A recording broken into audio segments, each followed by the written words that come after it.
The Cigar Nerds Podcast. And welcome to Cigar Nerds Podcast. I'm your host, Smokin' Joe. I'm Brad Jackson. So, welcome back. It's like we didn't have a big break this time. So far. Oh, there's still plenty of opportunity in my personal life for a extended period of breaks. So, we're taking a little break here and smoking a cigar. What are we smoking this week, Brad?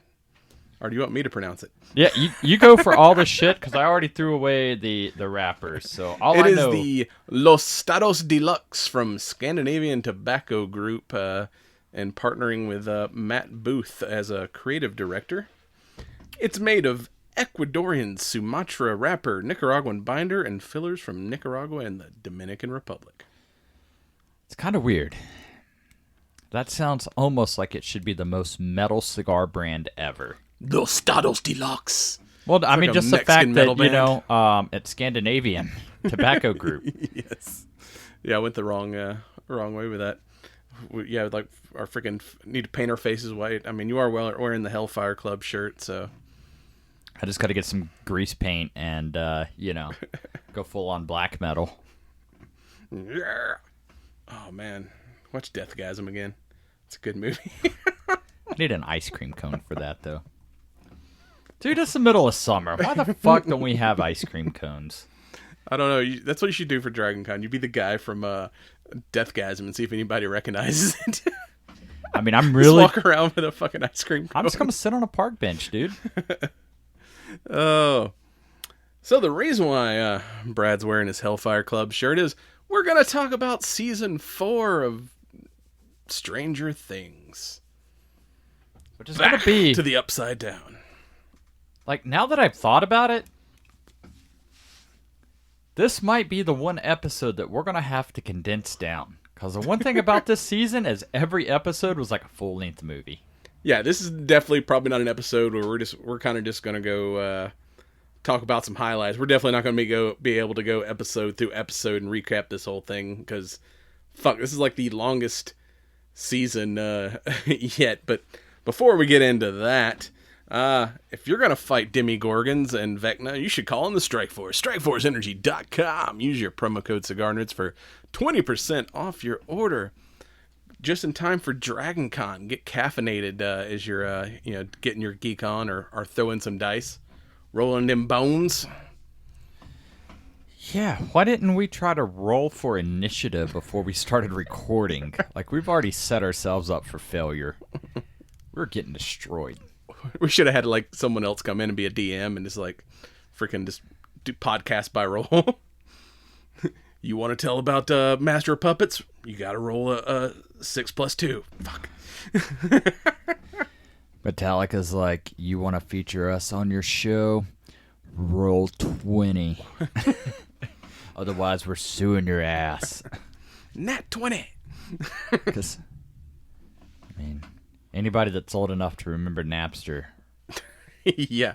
Like, oh, all of us, like, even after Stranger Things, like, I remember Metallica for what Metallica did.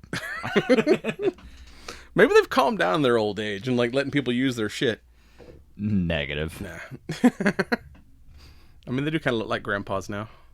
Playing their grandpa's guitars. Yeah. Like, they should just turn in the electrics and... Oh, speaking of which, I can't remember who it was, somebody I was following on Instagram. Apparently did like an Adult Swim fest, and Metalocalypse played at the this freaking whole Adult Swim themed festival. Yeah, because there was something I saw. I was watching like some live concert, and James Hetfield got on stage and he's like, "We need to talk about an album that was so underappreciated," and blah blah blah. And they went into a Saint Anger song, and it's like, no, your album still sucks. And with that, we're gonna go back to 1986 when Metallica was good. Before they sued all their fans for Napster.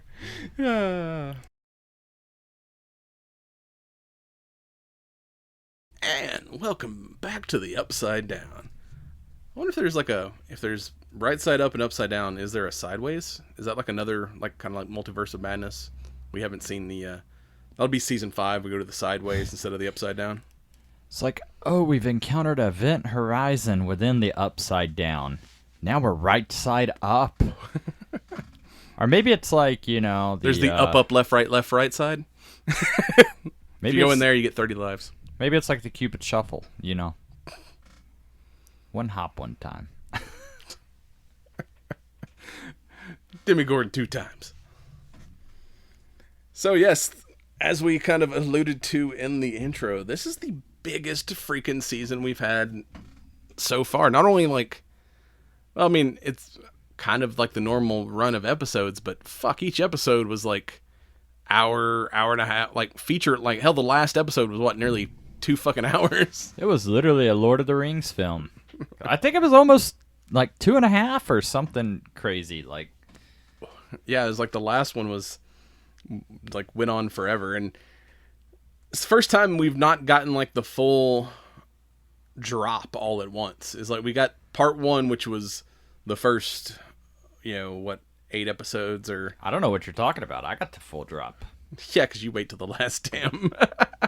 And I managed to avoid spoilers. It just sucks for guys like you that want to talk about shit. And it's like, I can't talk to you about this. Ha ha! You hurry up and watch something, asshole, so I can tell you about the things.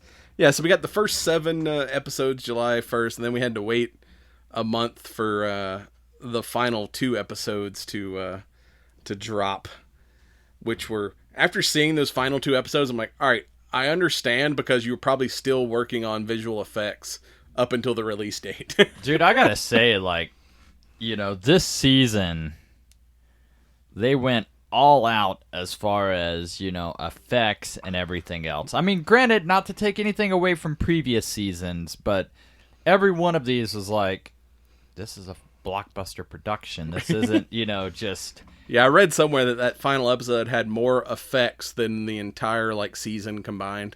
So it's like, yeah, they're probably like, fuck, we're not going to make July 1st. Like, how many you got done? We got 7 done. All right, let's just drop those and you finish the last 2. I mean, but realistically, what is Stranger Things competing with right now? I mean, I feel like it's one of those shows that is a tier of its own that really stands out. Yeah, because I don't think anybody's doing, kind of this genre of I think we said it before, it's like, shows that are kind of supernatural horror, you don't really have kids in danger any much, like back in our day when it was like the Goonies, and it was like every movie was some kids getting, wandering off from their parents and getting into some shit. So it's like you have to set it in the 80s. Now nobody wonders. They just sit on their ass and stare at their phone. Yeah. Get off my lawn. You gotta, where's Billy? Oh, hold on, I find my phone app. Oh, Billy's next door. So it's like you gotta shoot it in the 80s to justify the kids, parents not knowing where their kids are for days at a time. Well, I mean, I think even, maybe the 90s into, possibly the early 2000s. But, yeah, after that, everybody just started, I'm going to stare at my screen. Yeah, we don't want to go ride our bikes to the Upside Down. We want to play Angry Birds or whatever the kids are doing Roblox these days. Or some shit. Roblox, Roblox, yes, that's the new hotness. Fortnite, I don't know. Is it even the new hotness? It was the new hotness, 5 years ago or something. I'm old, dude. I haven't been on the new hotness since fucking 86. That's what I'm like, I remember all We this are shit. the hotness, though, because now everybody's like, oh, we want to play these games. We want to do these things. And it's like, I live that shit, man. Oh, that's the other day it was some old song I was playing, and the kid was like, that's a TikTok song. I'm like, fuck you, get out. That is not a TikTok song. That song is older than you. It's probably older than me. That is not a fucking TikTok song. Get the hell out. Is it Betty Davis Eyes? No, I can't remember what the hell it was. I don't know. That's one app I still refuse to really try to get into. People send me shit, and I'm like, I'm just going to take the standard approach of, why the fuck you keep sending me stuff about clocks? It's the only thing that go TikTok or clocks. Tickety-tickety-tock.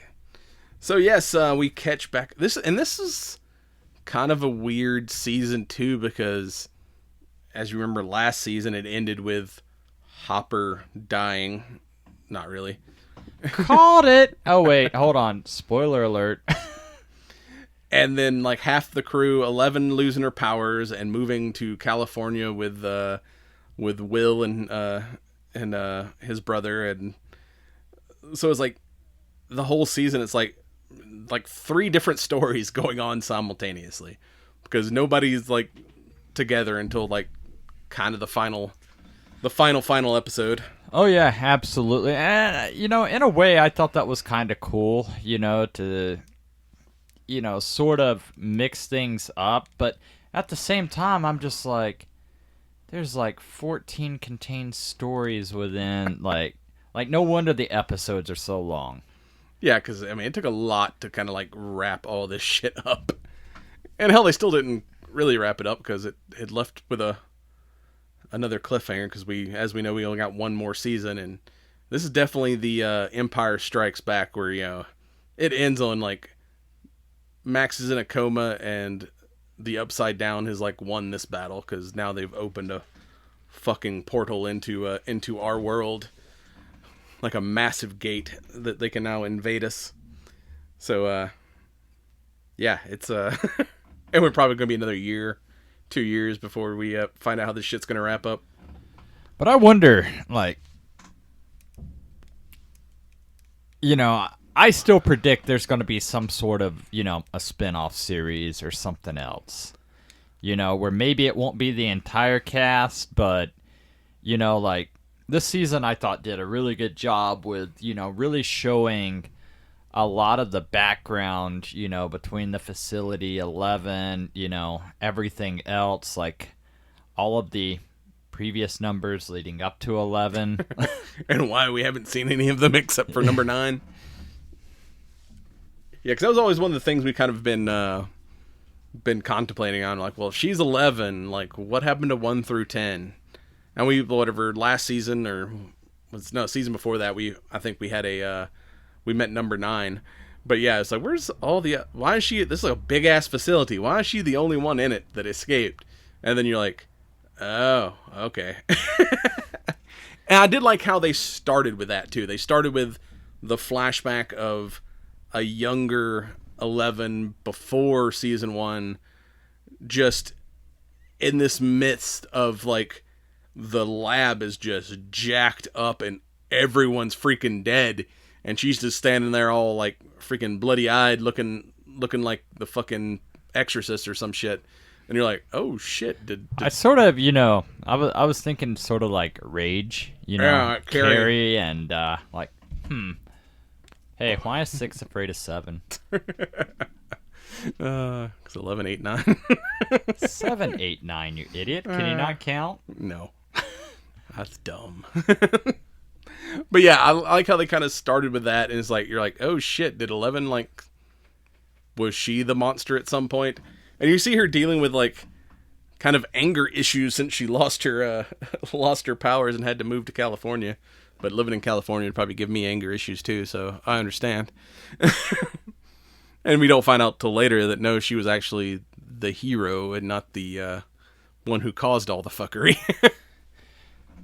But then again, like,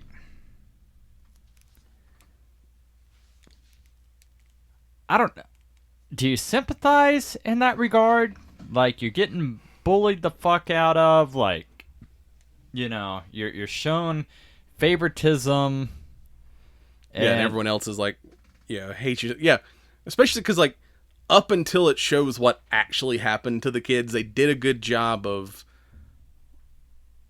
leaving that alive, that she may have killed everyone, that she may have this, like, dark side. Because, like, she's getting, because, spoiler, she eventually, Papa's not dead, and, since there's, like, bodies dropping in Hawkins again, they bring her into this, another hidden lab out in the, like, Nevada desert, and, like, it's, the reason why you've lost your powers is because of, like, trauma. There's a mental block. You need to go into this freaking float tank flashback system, and we're gonna like regain your lost memories. So you've got to like re-experience this stuff that unlocked your powers to begin with to get your powers back. So the whole thing, like I said, yeah, it's showing her getting like bullied and everything else, and you're like, it keeps building up that evidence, like, oh, she's about to fucking snap, and then turns out she didn't. But yeah, up until that last moment, whatever episode, I guess 8 maybe, where they finally like revealed what really happened to the kids in Hawkins. Yeah, it was like they did a good job of making you believe that, like, oh, she's got some kind of dark past. But I mean, like, I don't know. I mean, it's the same as like. It just seemed to me like I'm like, you're sort of the sly, conniving version of like Professor X, trying to, groom and train, your mutants, that sort of thing. Like, so I kind of felt like, even if she did, sort of justified. Yeah, they were kind of dicks. Like, kids can be assholes, and, I mean, maybe they don't deserve, to be exploded or whatever, but, definitely put in their place. So we've got our new villain this season, keeping with the Dungeons and Dragons theme, Vecna, who apparently in Dungeons and Dragons is like a hand and an eyeball, but he's like some kind of nightmare, very much Freddy Krueger. Like from episode 1, I'm like, when you see the current upside down iteration of this kind of scarred tentacle man who's like making people, he's creating gates by entering people's minds that have guilty consciences and killing them in their like subconscious, and that creates a link between him and our world, so he can kind of weaken the veil and punch a hole into our reality. But very much like fucking Freddy Krueger vibes, which led up to... I mean, it only made sense for the reveal of, hey, that voice sounds strangely familiar. Yeah, because as they're kind of course, the Hawkins crew is investigating these mysterious murders that they assume is connected to the upside down in some way. So as Nancy in the crew starts investigating shit, they find like they're like, maybe this has happened before, and they find this story about a guy who basically murdered his whole family and cut their eyes out or whatnot. And so they're at the Victor Creel, and they find out he's still alive in an insane asylum. So Nancy and fuck, what's the other girl's name? Robin. Yeah, Nancy and Robin pretend to be college psych students wanting to interview him, and it looks like straight out of Silence of the Lambs. Like the basement criminally insane place they go to looks a lot like Lecter's Hannibal Lecter shit. And like, so the whole thing, and that's probably occurs like whatever, maybe 4 episodes in, and the whole 3 episodes where they're showing like Vecna taking down his victims and fucking with them, giving them like horrific visions before he finally takes them down. It's like, I'm like, man, they're just straight up like doing Nightmare on Elm Street this season. And when they go to visit adult Victor Creel, you hear the voice, you're like, wait a minute. And it turns around and it's motherfucking Robert Englund. You're like, yes. Fuck yes, y'all got goddamn Freddy Krueger to guest star in this shit. Yeah, that was... I don't splurge too much at Dragon Con for the signatures, but I was like, you know what? Fucking Freddy Krueger is so iconic. Like, that was the one a couple of years ago that I absolutely, felt compelled. Krueger compels me. And then you also find out that he's not the killer. He's actually Vecna's first victim. And he's like, yeah, like we were, tells him like we were having, I got back from the war and bought this house with my family and thought we could, like, find a good time. And then, like, we all started having visions. And then one night at dinner, like, freaking my entire family got murked except for me. And then he cut his own eyes out, basically trying to kill himself to be with his family, but he still survived. Now he's got creepy clawed out eyeballs. I think if I was in that state, like, I'd find a different way.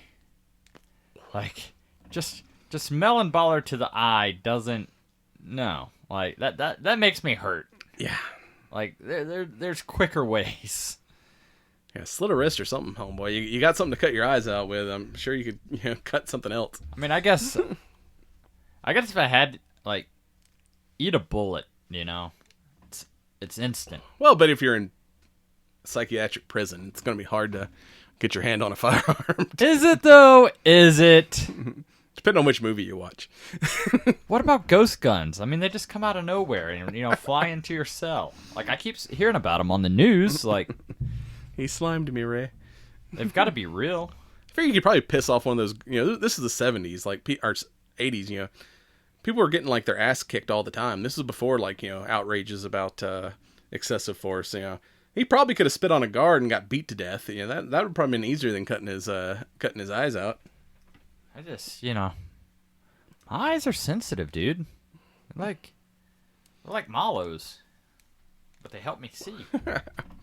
I gotta say, this season too, them kind of pairing Robin and Nancy together was the pairing I didn't know we needed. But those two together were, like, hilarious, especially when they go to the insane asylum, where they're, like, the whole time, because, like, Robin's got, every time she gets nervous, just talks too freaking much.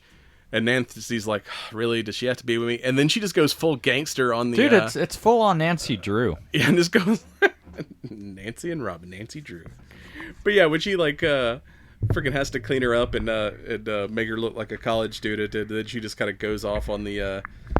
like, talks her way into the doctor's office. She's like, oh, shit. Like, Nancy's actually got some fucking skills. Sometimes it doesn't take brains. It just takes heart and the right words. The ability to bullshit is a talent that should never be underestimated. Oh, yeah. It's like, you don't actually have to be right. You just have to be confident a lot of the time. That's what I mean. If you act like you're supposed to be somewhere, most people don't question, like, what are you doing here? What the fuck are you doing here? Oh, yeah. Carry on, then.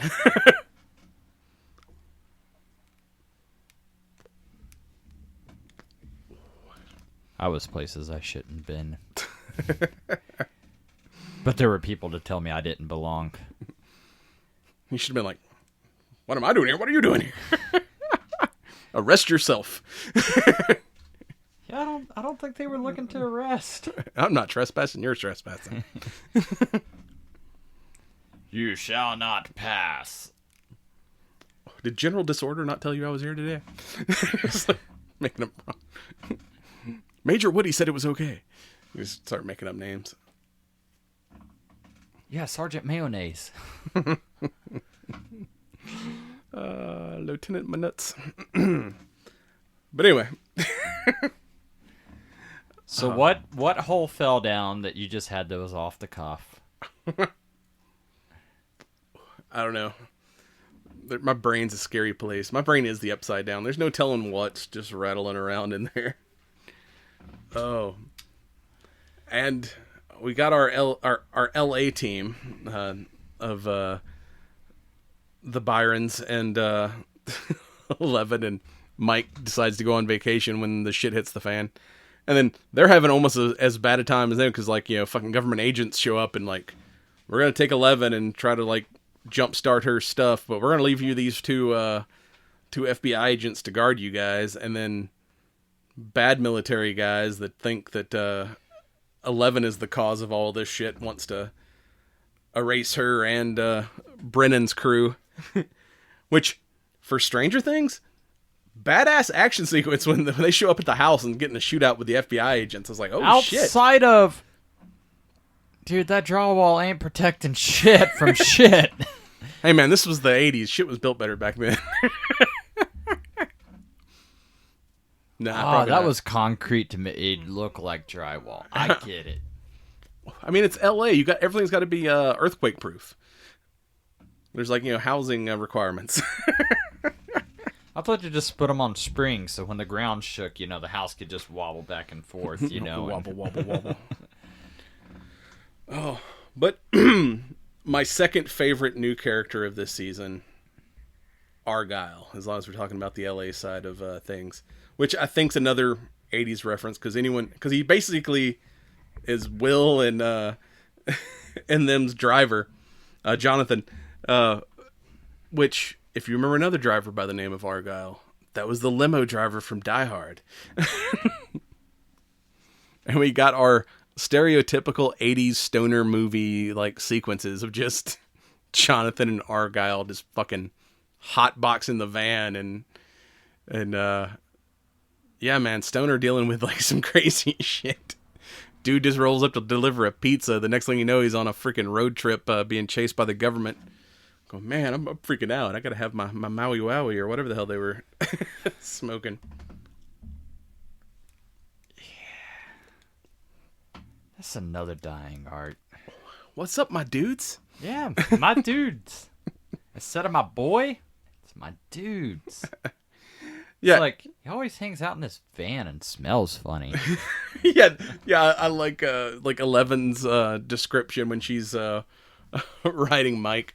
Yeah, Jonathan and his friend Argyle, they smoke something that it smells funny, but they seem to like it. They told me not to tell Joyce for some reason. It smells like a skunk. They own that sticky icky. Ooh wee. Sorry, fell down a Snoop Dogg hole the other day. It's all right. I'm probably gonna try to fall down that hole tonight. You're talking about Day Shift, right? Yeah. See, I remembered that movie. I had to verbally say it so that I would remember. You texted it to me, but that was a long time ago, and since it's somewhere, up in my text messages. Oh. And then we have our third kind of story this season of Hopper escaping the Russians and Joyce going to rescue him. Which I gotta say, fucking batshit crazy Yuri, the smuggler pirate, him and Gelman, fucking hilarious together. Dude, I think Yuri was probably, I mean, dude is so quirky, eccentric, and everything else. I'm just you're enough of an asshole that you and I could really get along. Yeah. I mean, he betrays everybody and tries to sell Joyce and Geller to the... I mean, it's nothing personal, dude. It's just money. tries to sell them to the Russians. I mean, as soon as they made him a better deal, then, And then you have the Russian guard who agrees to help Hopper try to escape, but then he himself gets betrayed by Yuri and sold up the river. I mean, dude, he's an entrepreneur. Oh, but that scene of Hopper breaking his ankle so he could get out of the chains. Oh, that one was just that was hard to watch. I was like, oh, that just looks bad. That reminds me, And the motherfucker walks no limp the rest of the fucking show. I'm like, dude, you had the best healing ankle in the business. he's Wolverine. It's Logan. It's freaking Hellboy. But no, I mean, that very much, felt like a nod to, original OG Saw, where you see the guy, the hacksaw, and that was just the cover of the film. And, at that point, the gore and, modern slasher, gore porn had not really come into, so that to me was just I could see where the homage was paid, because I very much, remembered having those same feelings about that film. I'm like, there's skin, there's bone, There's a lot of nerves. I'm going to feel a lot of pain. Yeah, that's going to hurt. Oh. Plus, too, like, fuck, dude, like, feet are so fucking sensitive, too. Like, yeah, I can sleep funny and my ankle hurt the next day. It's like, oh, yeah, I don't know how Hopper, but can we say that was ski mobile ATL escape. Wood magic? Yeah. And then end up in the storage church eating Jiffy peanut butter and looking at Playboys until they came and kicked his ass. But yeah, as you remember last season, the Russians were operating a secret gate under Hawkins. Well, apparently they've been like stealing things from the Upside Down to study. So Hopper's secret prison that he ends up in is in reality a test bed. So they're like, we sacrifice people to a Demigorgon to see because Demigorgons don't do well in captivity, so we gotta let them hunt. So it's like Hopper and all his other doomed prisoners, they give him like a big fancy meal, and he's just over there like pretending to get drunk, and he's like, yeah, eat up, guys, because everyone's like, yeah, they're like, yeah, they're fattening us up. Like, we are not gonna fight this monster. We're here to feed the monster. Yeah, great use of context clues. Because originally I thought it was, I was like, oh, it's gonna be like the old school gladiator arena, but no, like, this is not an arena that you stand a chance in. Oh yeah, and they, but Hopper's smart, so he steals a lighter and some vodka, and he knows that the things don't like fire, so I'm gonna make me a flaming spear to fight this motherfucker. So is true Russian vodka a lot higher proof than what we have here in the States? Because there's not enough alcohol in vodka to actually burn. I mean, unless you get something that's like 100 proof. Like, 100 proof might do it. I didn't look at the bottle, so I don't know if it was straight up like Russian moonshine, where it was like Everclear. If you're going to have to make a torch, definitely use Everclear or some kind of grain alcohol, because otherwise it does not... This is happening. You sink into the Upside Down. Oh, I feel so short now. Yeah, but that fight when they get sacrificed, I was like, and then of course Joyce and Geller show up at the just in time to free him, and then also we don't know what these buttons do. They're all in Russian. Let's just hit them all and unleash all the fucking Demogorgons and monsters across the whole thing.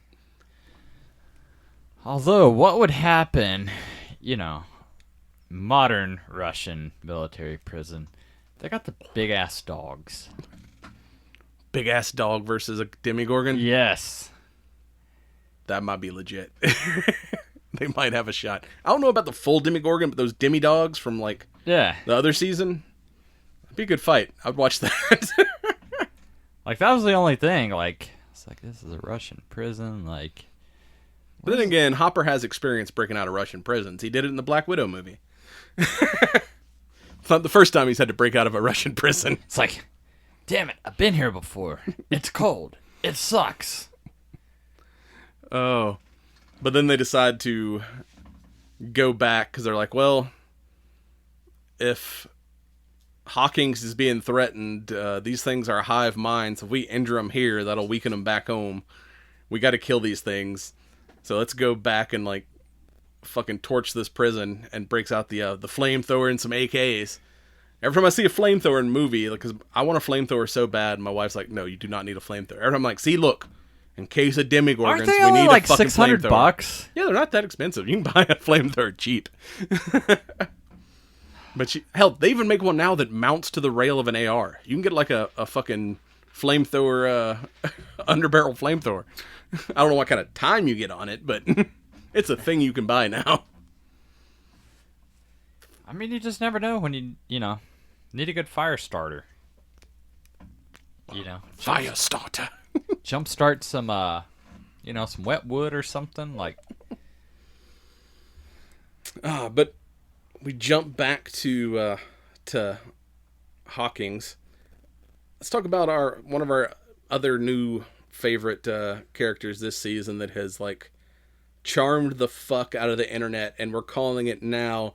This is going to be Dragon Con 2022's Deadpool. Is motherfucking Eddie the Banished. Yeah, dude. I mean, it's kind of odd to me, how viral that character went. Like, I'm just like, this was all of us in fucking high school. No shit. like, we were the Banished before being banished was cool. Yeah, because the kids jumped from middle school to high school this year, and Lucas tries to become a basketball star, but of course Mike and what's the other guy's name? Who are you talking about? Homeboy with the teeth. With the teeth? The fucking nerd with the radio. There's Lucas, there's Mike, there's Will. Who's the fourth guy? That's the name I'm blank. Dustin. Yeah, Dustin. Like, so Mike and Dustin, they're still like, they found high school Dungeons and Dragons nerds. They're and which is led by a senior, Eddie, who is legit metalhead, starter of the Hellfire Club, which is just Dungeons and Dragons. But he's also the local drug dealer who gets all the kids high. But the arc of that character where he starts off like, oh, he's Dungeon and Dragon guy. It turns out he's also the fucking local drug dealer. But within the first victim of Vecna, Chrissy comes to him to buy some drugs because she's like, I don't know, trying to stay awake or trying to forget about all the crazy shit she's seeing. He legitimately like, hey, you okay? You like starts like, being like super nice to her. You're like, oh, this guy's gonna be a dirtbag, and then he's like, I mean, dude, it's important to take care of your customers. You don't want just you gotta have repeats if you're gonna do this. Like, this is I mean, dude, from your past, you know how the trade works. I mean, it's like a revolving door. You gotta keep people coming back, man. Yeah, and takes her to $15, his little man. Put that shit in my hand. Takes her back to his trailer to get her some hard stuff, and then she gets eaten by Vec. Like, legit, like, episode 1, I'm like, alright, yeah, this is kind of weird. And then that death scene of Chrissy, like, I was like, holy fuck, they're going for it this season. I was like, this is legit freakier than some shit I've seen in, like, actual, like, horror movies. I'm like, oh, they're ramping up the horror this season. It's Oh, yeah, absolutely. Just her, like, fucking, like, Jedi hovering in the air and her bones all getting snapped and her eyeballs getting sucked into the back of her head. I was like, oh, fuck. Like, if Eddie wasn't on drugs beforehand, this would definitely make you want to do some drugs. I did drugs. No, I had a headache that night, so I did take an aspirin. Oh. But then I think my arthritis kicked in because I'm old, and yeah. Like my bones don't bend that way. Yeah, these kids driving bicycles for miles. I'm like, dude, I would have died if I'd had to ride a bike like these kids are riding bikes. We totally used to do it though. We're like, oh, I rode my bike for 60 miles today. No wonder my bum's sore. Let me go jump in the lake. Oh. And it's kind of funny too about how like the impact this series has had on current pop culture, that a song that I have never heard of from the 80s is now like charting #1 just because fuckers are like playing this shit on repeat from hearing it on damn Stranger Things. I'm talking about the Kate Bush song Running Up That Hill, because they find out that the only way to wake somebody up from Vecna's mind coma is to play their favorite song. See, I'm fucked. Because I don't know what that song is. So even if I heard, like, I'd be like, oh, I like that song. Oh, I like that song too. Oh, that's a great song. Oh, that one sucks. Yeah, that was kind of one of the questions I had afterwards. I'm like, all right, what would be your song to save you? And like, yeah, neither one of us could like come up with like, oh fuck, that's like super hard to, because it changes from day to day or decade to decade. I mean, dude, like, fuck, I barely even music, listen to music anymore. Absolutely, you know, as whatever mood I'm in at that given moment. You gotta play something heavy. I mean, if I'm like fighting for my life in a nightmare realm, you need to play like some fucking Slayer or something that's gonna get me like. But is that gonna be your favorite? Up. I don't know if it's gonna like be my favorite, but it'd probably fire me up enough that I'm like, all right, Technical Man, let's go. Let's throw hands. I'm at least gonna go out like a G. Get you fired up. Play some Motley Crue or something. Kickstart my heart. I'm like, fuck yeah, let's go. But yeah, that freaking Kate Bush song, like, it's 30 years after it came out, is like rating #1 because of this show. Not only that, is every freaking YouTube cover band has done a cover of that in the last like 2 months. I've seen metal versions, fucking hell, even Leo Frog Leap did a cover of it. I mean, but that's to be expected though, you know, like, I don't know. That's why I suck at social media and stuff, because, you know, you gotta follow the trends, and I typically don't give a fuck about the trends, like. But yeah, you're right. I was at a house party last night, and that song's probably played like 5 times. Like, there was the EDM version. There was like, I've heard a couple different metal versions. Yeah, it's stuck in everybody's repeat, which I do like later on when Nancy gets sucked into the Vecna's thing, and they're at Eddie's trailer trying to wake her up, and he's like, don't you have any like music? And he's like, this is real music. It's like all his tapes and shit are fucking like metal and stuff. And they're like, don't you have anything like, yo, whatever, like, don't you have any real music? This is real music, motherfucker. Motherfucking Dio. I ain't got no pussy music.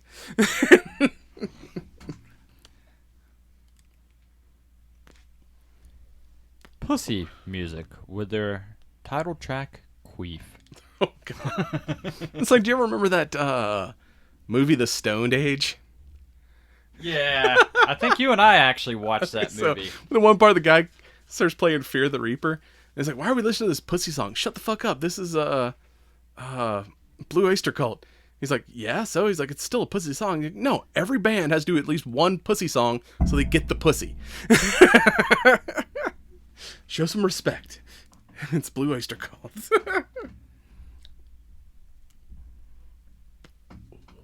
That's such a great song, too. I gotta say, the final episode where Eddie, who has kind of run from danger through this whole thing, finally like decides it's time to nut up or shut up, and they come up with a plan that, all right, we'll use Max as bait, so we know where, like, when Vecna comes to get her, he'll go to the upside down version of the Creel house, and we'll ambush him and burn his tentacle ass alive. But we need a distraction to get his army of bats away. How do you summon an army of bats? You play Metallica in the upside down. Like, that episode was, I mean, it's like the most badass music video I've ever seen.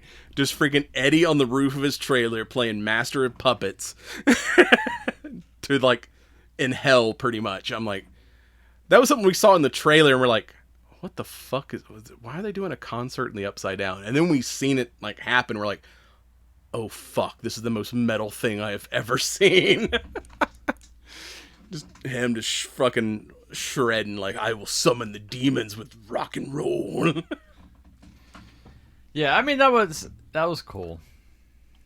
You know, like, as a guitarist, like, every website I go to look at tabs or something, fucking Master of Puppets. I mean, don't get me wrong. Great song, but I'm just like,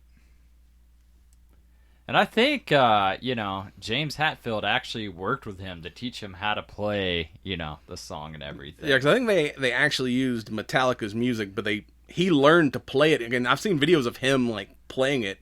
He's like, I wanted it to look real, so I actually had to learn how to play the damn song.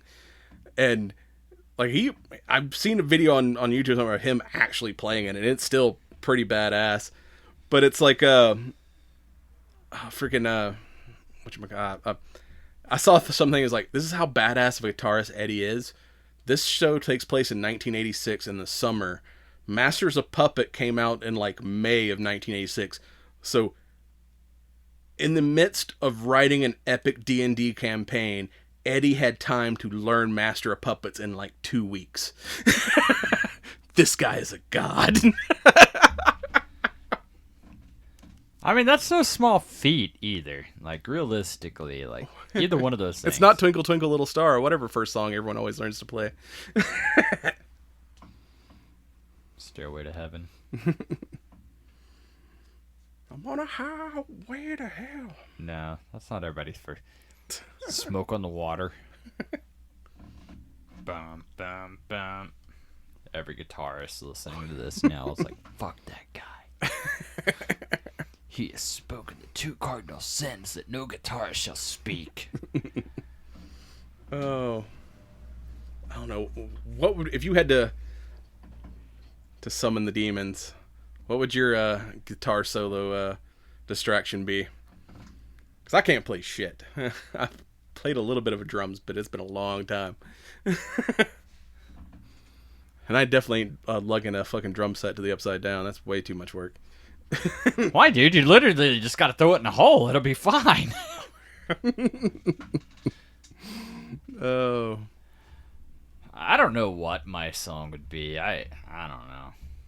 I want to say something brutal, but the smart ass in me would be, Fucking Rain probably, on Blood. Fucking Steel Panther or some shit, like Party at the End of the World. Oh, fuck, that would be a good one.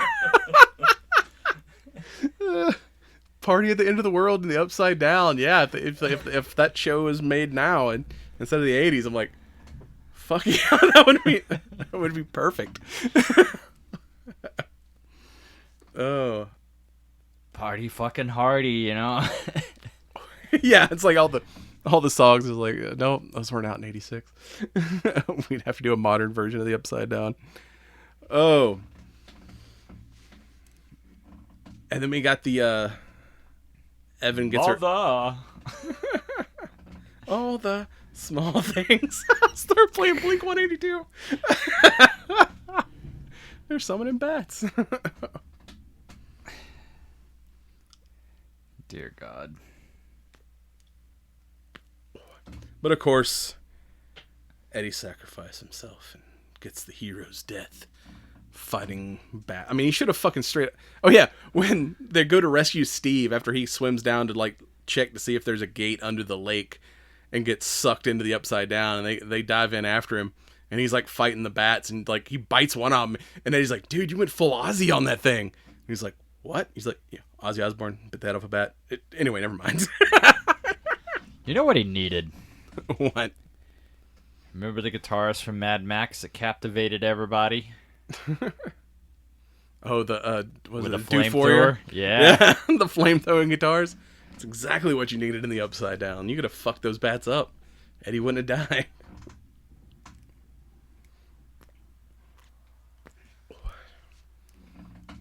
And they learned to communicate via a light bright. It's the only time I've ever seen one of those fucking things work properly. I mean, they all sort of work. But the problem is, we always threw them on the floor. They got stepped on. Like, You lost all the little light thingies. And regular Christmas lights are no substitute. Yeah, the Christmas light Ouija board, they're like, we got to take it up a notch. We're going to use a light bright. And just fucking Pictionary that shit. In the world's largest game of Simon Says.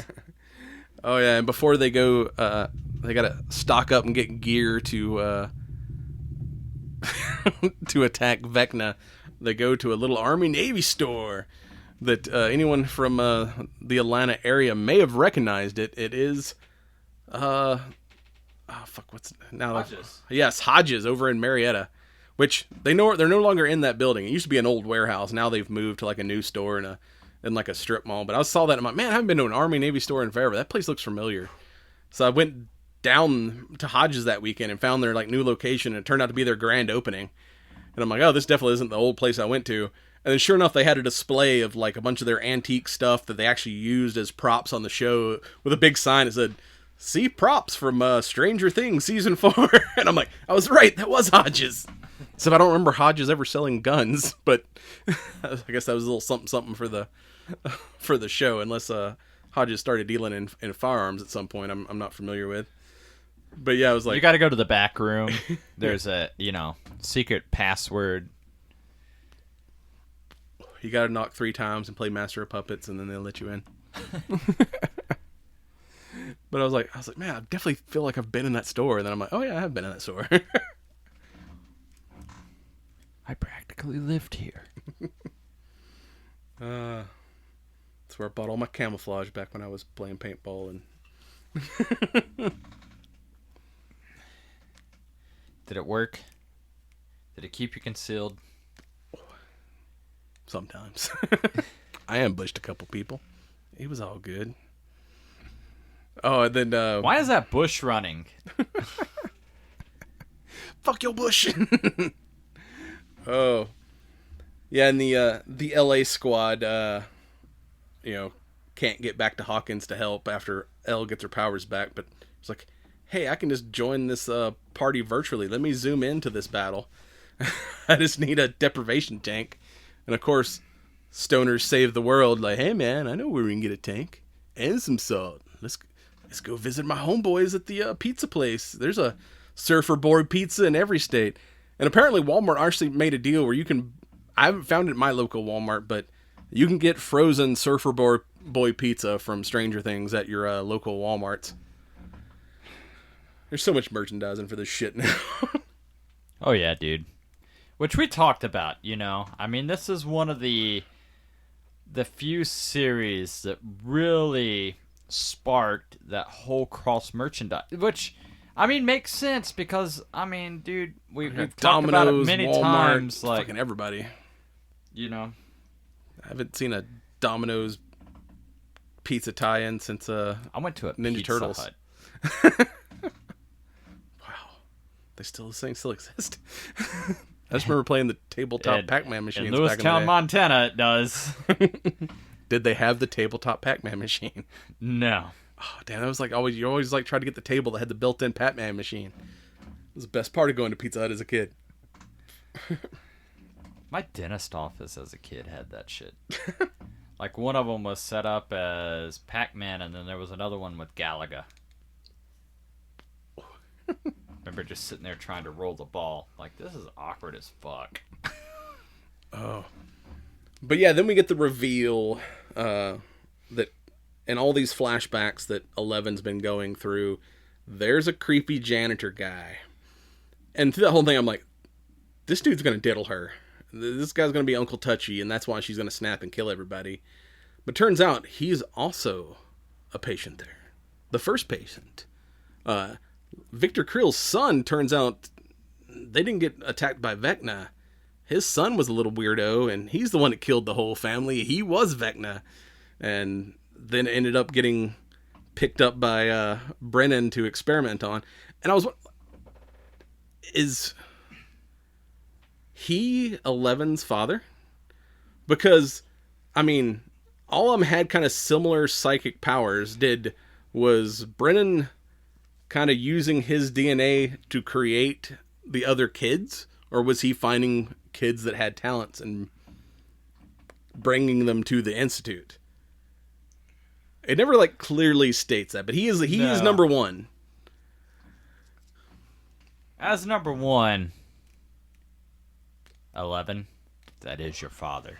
But I'm like, I was like, all right, are they implying that these are that they've used him to create these other kids, or are they bringing... But I mean, then again, like, didn't it state that, like... Well, previously they implied that Brennan was impregnated her mother or whatever, but then again, like I said, if he's using Psycho Boy's DNA and artificially impregnating people and then stealing the babies, makes sense that all these people have powers. It's probably easier to create people with powers than to just find random power people and kidnap them. Is that why the X-Men have such a difficult time? It's hard recruiting. But yeah, you finally find out that no, he tries to say that he's got like a locator chip or something they'll never be able to escape, and gets 11 to like use her powers to remove his chip, which turns out to be something that kind of keeps him in control. And then he's the one who killed everybody in the freaking lab, not 11. And then 11 gets pissed off and fucking punches his ass into the Upside Down, and basically he's created what the Upside Down is today, and he's been the big bad behind the Mind Flayer and all the other fuckeries this whole time. And as she, like, the final flashback is she's punching his ass into the Upside Down, and lightning starts striking him and burning him. You see the reveal on Vecna's arm that there's a tattoo that says 001. It's like, oh shit. Fucking Upside Down Freddy Krueger is the creepy ass janitor, which, you know, hell, Freddy Krueger was a creepy ass janitor, so makes sense. Stays on theme. Yeah, but we're not going to talk about that one creepy, you know. The remake. God, that was horrible. Such a terrible arc for, you know, such an iconic. It's like, we're gonna lynch mob this. Like, get the fuck out of here. This movie sucks. Turn it. Like Beavis and Butthead in the old Sega game. This channel sucks. Change it. But that dude was so fucking creepy, the whole thing. Yeah, I was waiting for him to make a move on 11. It was uncomfortable. I was like, is this really how they're gonna go do with this? But no, turns out he's just evil. He's not a kitty toucher. He's just regular evil. He just wants to torture people and use his Jedi mind trick to, like, kill rats and stuff. He's a superpowered serial killer, basically. Yeah, that's not what you want in life. And speaking of Hellfire Club, we also got the, if anyone remembers the old 80s Satanic Panic, where everyone, like, thought you were going to go to hell from playing Dungeons and Dragons and all this stuff. Yeah, and basically, like, you got one charismatic frat boy who just kind of convinces the whole town that all the problems Hawkins are having is caused by Satanists, and we got to hunt down the Hellfire Club kids and kick their ass. Which, you know, he eventually gets, like, cut in half by an opening gate, so... I mean, he got his, like, you know, just rewards for being a D-bag the whole show. Yeah, I really thought for a moment, like, there was going to be a change of heart for that character, but, you know. Nope, he just got murked. Oh. And then, of course, they defeat Vecna, but not before he kills Max, opening the gates, and 11 has to resurrect her, but now she's got 4 broken limbs and is in a coma, and we'll yet to see if she's going to make an appearance in season 4. But yeah, this season definitely ended on a very down note where, like, half the town is, like, killed, and Dustin gets that moment with Eddie's uncle where because everyone, this whole thing started once the first body was found. They all thought Eddie was a serial killer, and because no one knew about this whole Upside Down bullshit. And, you know, he goes and tells he's like, no, like, I was with Eddie when he died. He died a hero. He saved us all. He was a good dude. And kind of gives that guy some closure. Oh, and we also get to visit the house of Dustin's hacker girlfriend and see what a house full of geniuses is like. That sequence was funny as shit. 'Cause they're like, well, we found this code to figure out where 11's at, but we need somebody who can, like, hack into this number and find out where this place is. So he's like, we know one genius. We got to go visit Susie. And, like, her whole family is just, like, batshit crazy. Like, one of them's trying to be a director. Like, other kids are, like, chefs. And there's like, the one wild child that wants to live as a fucking caveman. I'd be okay with that. And then, of course, Argyle falls in love with the kind of goth chick and goes get stoned in the van with her. If they do because there's supposedly going to be a spin-off series. I want a series of Argyle and Yuri together. Would those two not be a fucking epic duo? Argyle Jones Yuri's smuggling ring or some shit. Dude, that could be the Cheech and Chong that this world needs. yes. Yuri, instead of smuggling peanut butter, starts running weed, and Yuri's is Argyle's is man. It's weed infused peanut butter, man. I think they have that now in states where it's legal.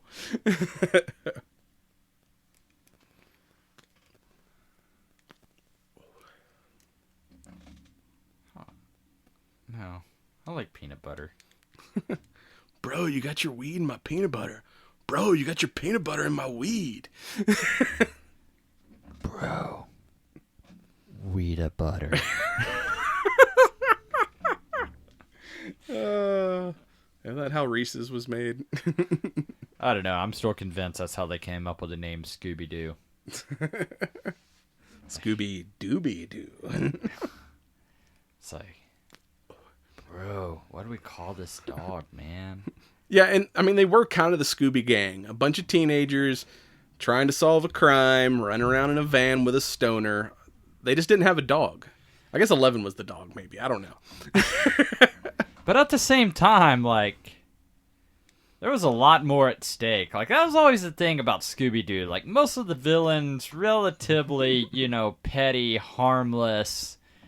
This was real, world shit. Yeah, dude's, like, bleeding out in the back of Argyle's van and shit. And it's like, oh, there's legit people trying. It's not just monsters this season. We got, like, shady government organizations trying to kill people and Russians trying to take over the world with demigorgons and whatnot. Yeah, I can see why this season they had to like double the episode lengths, because it's like, man, there was a lot of shit to cover. Oh, I mean, there were so many different story arcs and everything else, like, absolutely. But then again, too, like,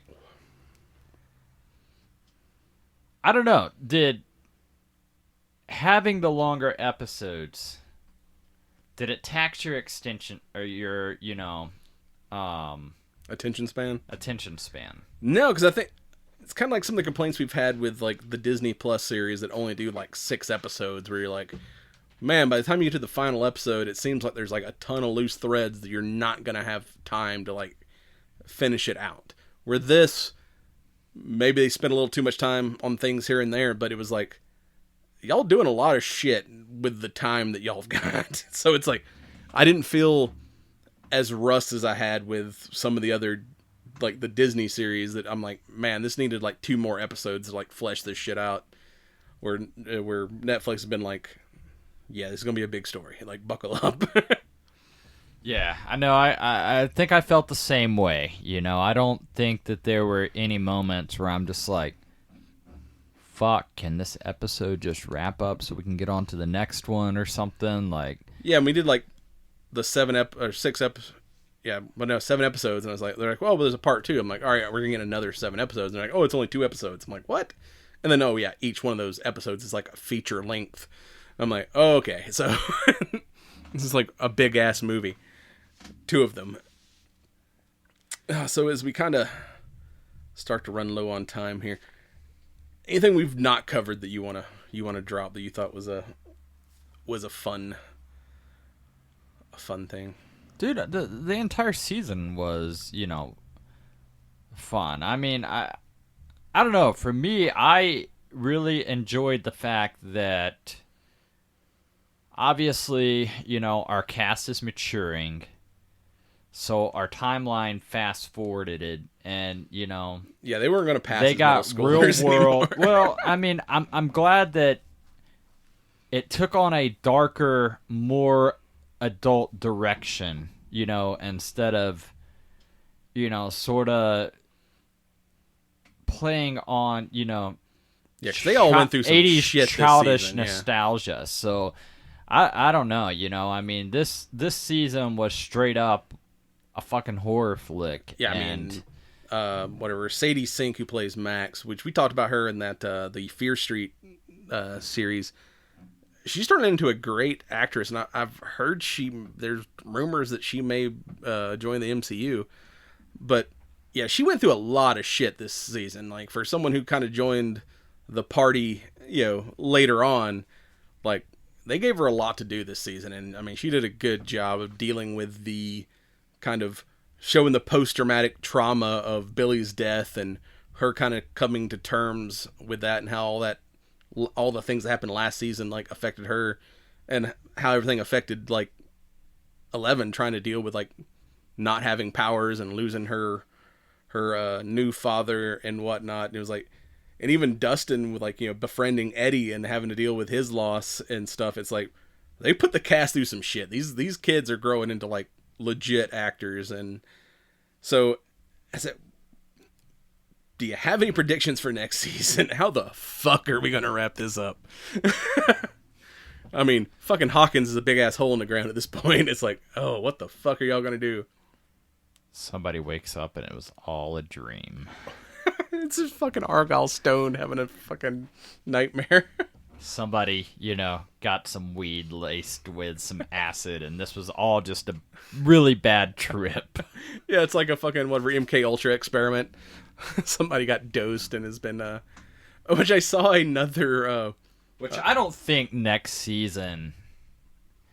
I think it's going to open on this dark note, but somehow it's going to finish light, and it's going to bring us back to, what we experienced with the first seasons. Or everybody dies, and we just end it with a big fuck you. I don't think so, because I don't know. Maybe, but... Maybe there's a couple, because we know 9 is still out there somewhere. That, or it leaves on a way that really opens up to where we get a better idea or some footing for some sort of spin-offs. Yeah, maybe there's other, like, survivors of the experiments, and 11 has to put together her own, like, little X-Men team to take on the Upside Down. Because this seems a lot for her. I mean, her closing the gate a couple seasons ago took a lot out of her. I'm like, this seems like a lot for her to do on her own. Maybe she'll get a whole little X-Men team of other powered kids. No, dude, she'll just go straight up, Power Rangers, they'll, form their Megazord, and that'll be that. She gotta go full Super Saiyan. That, or we figure out that all the kids unlock their potential and they all have powers. Yeah. Like Thor, Love and Thunder. When all the kids get powers. Have you seen that yet? No, not yet. Oh God, it's the whole thing, like, whoever holds this hammer has the power of Thor. Well, Thor, like, frees all these kids, and then he's like, takes the hammer, he's like, whoever believes in Thor shall have the power of Thor temporarily. So he gives all these little Asgardian kids, like, Thor powers, and they're running around fucking up monsters. One girl's got a little stuffed bunny rabbit that's shooting lightning bolts out of its eyes. It's fucking hilarious. Oh. But yeah, so what do you think of this here Los Statos? So the Los Statos, medium full, hints of cocoa, a little bit of earthiness, not a bad smoke. They packaging's kind of a bitch. It looks like a big tampon until you unwrap it. Yeah. So it's kind of a pain in the ass. Although it did give me a really great idea for, when I gift cigars for Christmas, how to wrap them. But, I see the direction they were going for, for the authentic, sort of Cuban roots. That the only thing about that is, it smokes a little bit lighter than what I typically would smoke. But, not a bad cigar at all. I mean, this Sumatran wrapper gives it a little kick I like. It's not as strong as some of the stuff we've smoked, but it's definitely kept me entertained. And I've not had to relight, so it's... No, I mean, it's definitely maintained a consistent burn, good construction, nothing there. It just... I like a little bit more complexity with the flavors. Yeah, it's got good flavor, but there's not a lot of changes in it. It seems to be, like, consistent throughout. But... There's not a journey like there was in this season of Stranger Things. At the same time, though, I mean, you're going to that Cuban heritage, and that's exactly what that Cuban heritage, is about. You know, people often think, oh, a Cuban cigar, they'll put you. Cubans aren't known for strong cigars.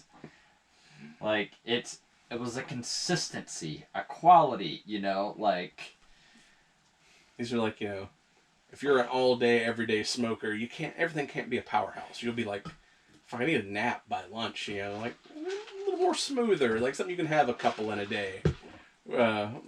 So it's not as like the. I mean, this would be a great cigar that if I've already smoked a couple of powerhouses or whatever, or to start my day rather, like, you know, I could see myself, you know, getting a shorter version of this, you know, just something, hey, awaken the taste buds, awaken the lungs, have some lunch. And they do come in different sizes. The only size our local, the cigar shop had was the 660, but they do make them in other Vitolas if you want to try something a little smaller. They even have a Churchill version I saw when I was looking at it online. Well, with that, we're going to wrap up this strange journey and be right back with some science. And you've been watching the Cigar Nerds podcast. Check us out on cigarnerdpodcast.com. We're on the ESO Network at esonetwork.com. Facebook, Instagram, Twitter, at Cigar Nerd Pod. Remember, smoke them as you got them.